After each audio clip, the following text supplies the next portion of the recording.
अगला है 4 से 8 माह में बच्चा वस्तुओं को उलट पुलटने लगता है और जानबूझकर उन क्रियाओं को दोहराता है जो उसे अच्छी लगती है। 8 से 12 माह में बच्चा कुछ सामान्यीकरण करने लगता है। 12 से 18 माह में बच्चा प्रयास एवं त्रुटि प्रारंभ करता है, वस्तुओं को तोड़ता फोड़ता है। 18 से 24 माह में वस्तु स्थायित्व का गुण आ जाता है, अर्थात 3-4 माह में बच्चा यह सोचता है कि किसी वस्तु का अस्तित्व तब तक होता है जब तक वह अपने सामने होते हैं, परंतु 18 से 24 माह में वह समझने लगता है कि वस्तु खिलौना उसके सामने से हटाने पर भी उसका अस्तित्व है और वह उस से ढूंढने का प्रयास करता है। इस अवस्था की क्रियाएं मुख्यतः संवेदनाओं पर आधारित होती है। प्राक संक्रियात्मक अवस्था 2 से 7 वर्ष तक है। अन्य नाम पूर्व संक्रियात्मक अवस्था स्तर पूर्व क्रियात्मक अवस्था है। विशेषता है उस अवस्था के गुण सूचकता है, संकेत तथा ठोस वस्तु में संबंध स्थापित करना। सेकेंड है आत्म केंद्रितता, बच्चा यह सोचता है कि दुनिया की अधिकतर चीजें उसके इर्द गिर्द चक्कर लगाती है। थर्ड है जीववाद, बच्चा कुछ निर्जीव गतिमान वस्तुओं को जीवित समझता है, जैसे पंखा, गाड़ी आदि। इस अवस्था में बच्चा जोड़, गुणा, भाग आदि संक्रियाएं करने लगता है, परंतु इनके पीछे के सिद्धांतों को नहीं समझ पाता।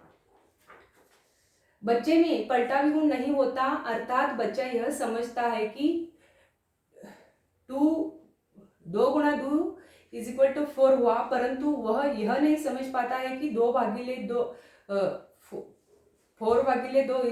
2, 4/2 = 2 कैसे हुआ।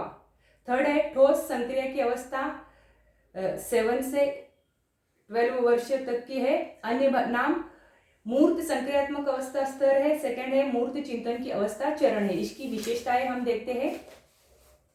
इस अवस्था की सबसे मुख्य विशेषता यह है कि बच्चा ठोस वस्तुओं के आधार पर तो मानसिक क्रियाएं कर लेता है, परंतु अमूर्त या शाब्दिक कथन के आधार पर मानसिक क्रियाएं नहीं कर पाता। इस अवस्था में बच्चा तार्किक चिंतन करने लगता है, परंतु यह अमूर्त चिंतन नहीं होता, केवल मूर्त वस्तुओं से संबंधित होता है। इस अवस्था में पलटावी गुण आ जाता है। औपचारिक संक्रिया की अवस्था 11 या 12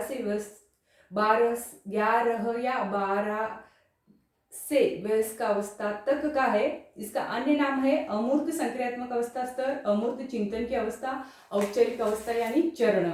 इसकी विशेषताएं है अमूर्त चिंतन इस अवस्था की मुख्य विशेषता है। इस अवस्था में बच्चा स्वयं समस्या समाधान करने लगता है। इस अवस्था में सभी प्रकार के विकास उच्च स्तर पर होते हैं। इस अवस्था में संज्ञानात्मक विकास उच्च स्तर का होता है, मानसिक विकास परिपक्व हो जाता है। बच्चों, इस तरह हम पियाजे का संज्ञानात्मक विकास का सिद्धांत और पियाजे की संज्ञानात्मक विकास की अवस्थाएं देख लिए हैं। अगले पाठ में हम कोहलबर्ग एवं वाइगोत्स्की के सिद्धांत के बारे में पढ़ना है हमें। धन्यवाद।